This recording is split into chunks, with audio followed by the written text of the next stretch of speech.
coming to you from my tent at Sam's Moore Shelter, I think. It's Saturday, May 25th, 6:46 p.m.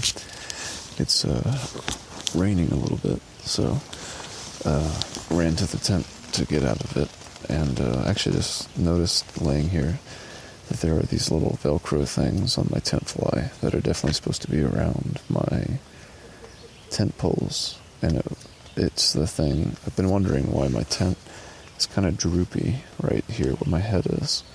I've been wondering if there was something I was missing, and laying here in the light as I am, I see now what it's supposed to be connected to.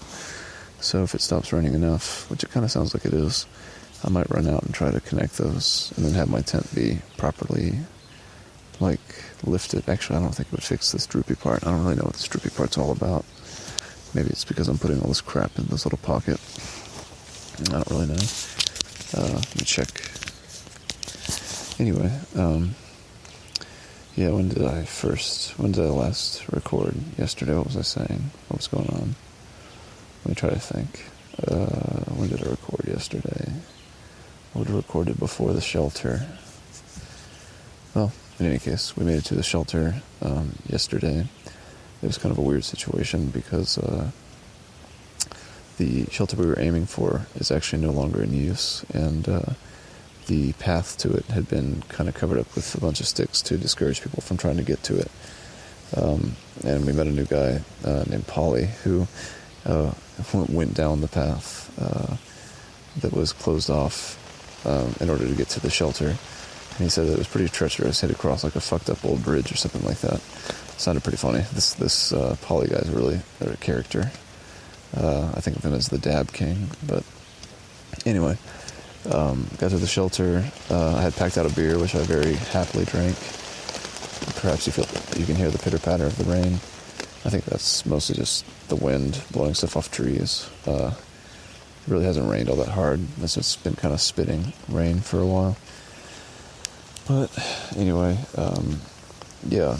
we stayed in the shelter last night. It was like a brand new shelter. It was really nice, but I didn't really sleep all that well, which is kind of par for the course with shelters. It's just, the ground is just too hard with the Thermarest Z-Lite. It's not comfortable. Excuse me. So we all decided to camp tonight with our tents, since that tends to be more comfortable than staying in the shelter. So that's cool. Went to bed a little late because we got to camp so late. Since we started so late, we did 15 miles after 2:30 or something like that. So we go rolling into camp at like 7-ish, I think. And we were actually kind of hoping to sleep in this morning, since we had another short day today. We're kind of like reverse tapering a little bit for the 4-state challenge. It's not really reverse tapering per se, but we had 2 15-mile days, and then we're going to do a 20 tomorrow. So it's just like low mileage, relatively speaking, in preparation for the 40. So we didn't end up being able to sleep in because, one, it was really loud in the shelter, everyone leaving and talking and stuff like that. Compton, he actually left at 5:30 this morning. It was funny hearing him get out and everything, because I don't know, it was just so dark, and just it was funny. It was very loud. Everyone kind of got up around 6:30. It seemed like the normal people in the shelter. And beyond just the noise of all that, there were also these little black flies that were just biting our faces. Forrest said her face wasn't being bit, so I'm happy for her. But I was getting my face torn up, so got up I think at 6:45 or something, and just well, I can't sleep, and it's not comfortable, and it's too loud, so I might as well just get up, make a cup of coffee, and head on. Although it did not happen that quickly. I think we were on the road by 8:15 or so. So maybe even just 8 o'clock. I can't really remember. We only did 15 miles today, like I said, so it was a relatively short day. And we got into camp. It's a little after 2 today, which is definitely rare for us to get into camp that early. We're typically walking until 7. But I think we'll be happy. We took sort of a break, quote unquote, in order to prepare for the 40, so that we can be as fresh as possible. We had talked about going farther today, but I don't think that would have behooved us at all. We did meet a really nice trail angel lady named Trail Angel Jane, I think was her name. Just very, very sweet lady who gave us water and oranges and a lot of words of encouragement. I think we're to the point now, having just crossed 1,000 miles today, that people are starting to say, like, oh yeah, if you made it this far, you'll make all the rest of the way. So that's kind of cool. We're definitely all looking forward to getting out of Virginia. And tomorrow, actually, we're going to head to Harper's Ferry, and we might actually get out of Virginia, well, at least for a little while. I think we're going to do 23 miles tomorrow. So I think we're going to try to go to Harper's Ferry before they close at 5, and then hike back from there, doing like maybe 3 miles southbound or something.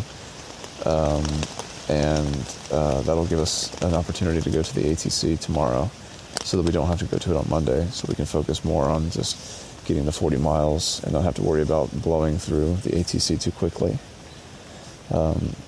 So that's a good plan. I'm trying to think if anything else happened during the hike that was like worth mentioning. We met another guy. I don't know if we got his trail name. His real name was Troy Allen, I think. And he's going to be going for the FKT, the fastest known time of the 4-state challenge, which apparently is 10 hours and 47 minutes. I don't think we'll be able to do that in our group, but it's pretty cool that he's going to give it a shot. I found him on Strava, and he seems to be recording every single day out here, which is pretty impressive, because when I attempted to do that in Georgia, there was definitely a lot of areas where the thing just dropped. My little recorder was not super accurate, so I just didn't even think there was a point to do it out here. And I'm pretty glad I didn't bring my computer out, because it just would have been another thing to obsess over. So, fair enough. Got into camp. Pooh Bear and Forrest took a nap for a while. So I was just eating a bunch of food, talking with Polly, which was cool. He's a cool guy, I like him. And drank 2 cups of coffee, which might have been ill-advised, because it was like 3 o'clock or something like that. I still feel like I could probably go to sleep. However, it's not dark at all yet, so I don't really feel particularly tired. But I also didn't sleep well last night, so I guess I'm more tired than I might otherwise be. But in any case, it's a lot of conjecture, depending on other things. But yeah, it's been a very chill day. It's nice to get into camp and have everything kind of set up and just be, just tending to little things, We don't have to be out in the rain, because it just so happened that it rained after we had everything set up, so it was all good. And, yeah, I'm trying to think, did anything else happen? Met a guy named Viking. He seemed pretty cool.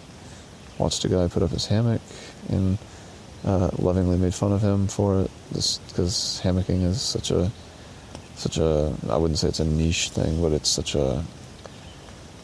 there's just a sharp divide between hammocking and tenting, I suppose. And I think it's funny. And hopefully he enjoyed me being an asshole. Who knows? But yeah, I'm here in the tent. The rain seems to be subsiding. I may get out and try to use these little Velcro things that I've never noticed before. Is there only one of them? I guess there might be only one. But yeah, so it was a really good day. While Forrest and Pooh Bear were making dinner, Pooh Bear asked if there was, like, what our rose and thorns were for the day. And there really were no thorns. It was a pretty easy and good day. Good day out on the AT. I have started to enjoy saying something in particular when people say something about how hard it is out here. I'll just be like, I'll just be like, yeah, man, it sucks out here. Just something funny. I don't know. I'm such a contrarian. Like, as soon as someone says something that's remotely opinionated or like non-neutral, I just want to say the opposite, just because I feel like the opposite side needs to be represented.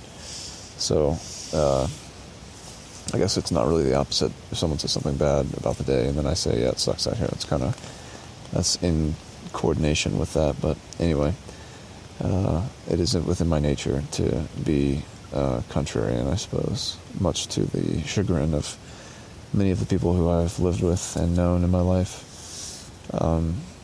which is why the trail name Moron is so appropriate for me. For the person who thinks he's always right, constantly having to introduce himself as Moron. And today I told Forrest, I was like, I think the next time someone, because this has happened a lot, I'll tell them my trail name, and they're like, oh, I don't want to call you that. I think I'm either going to be like, oh, well, then you can call me idiot, or, oh, well, then you can call me dumbass, as Forrest suggested. Just as, like, sort of a joke. Like, obviously, it's about the sentiment behind the word, more so than the word itself, and giving a synonym for it doesn't actually get around the problem. So it's a moronic and stupid suggestion, which is just proving the point all the more. But yeah, pretty cozy and comfy in here. I think it'll probably be better sleep than it was last night, but I don't really feel particularly tired yet. Again, 2 cups of coffee, had like a weird coffee explosion.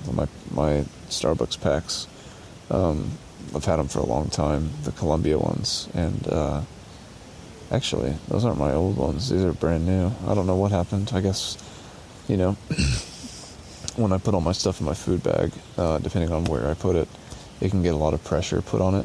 And I've had some disasters happen. Obviously, I talked, I think, yesterday about having the beers explode in my backpack. And I think also my spoon pierced a hole through one of the tuna packs that I bought at the grocery store yesterday. And so my bag was kind of covered in tuna juice for a little while, which I was able to rectify that situation as to the best of my abilities. But I think when I think the coffee packs had some undue pressure applied to them, and they exploded. And so I've got like bits of coffee in various parts of my bag and also in my fanny pack. So, I just can't find a good place to put all this junk.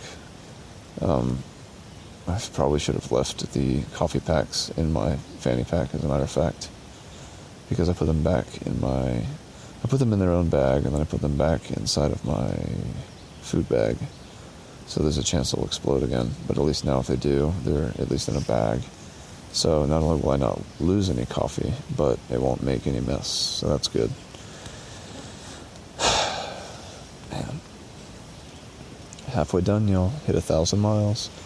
Not truly halfway. I think the real halfway mark is 1096.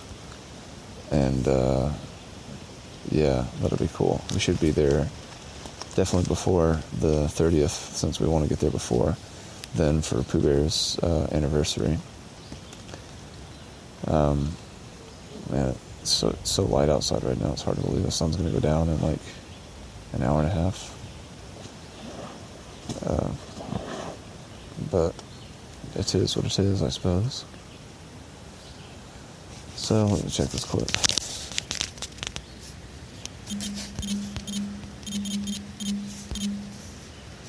Yeah, I suppose that's all I have to say for now. I think I'll just lay here and relax, maybe listen to a podcast or something. If I can sleep, possibly I will. Just listening to the pitter-patter of rain and the distant roar of thunder that seems to no longer be a threat. Hopefully Compton, who's out on a 33-mile day, isn't in this shit. But even if he is, he's got a king-size bed waiting for him, so I'm sure he'll be fine. Yeah, y'all. Interesting.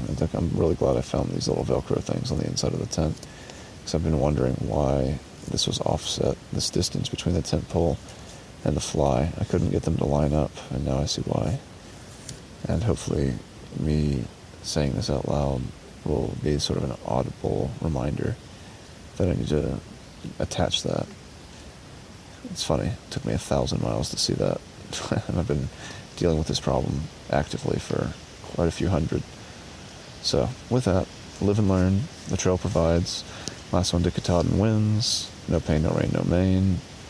And so on and so forth as the cliche train chugs its way down and pulls itself into port. Good night, and talk to you tomorrow. Bye.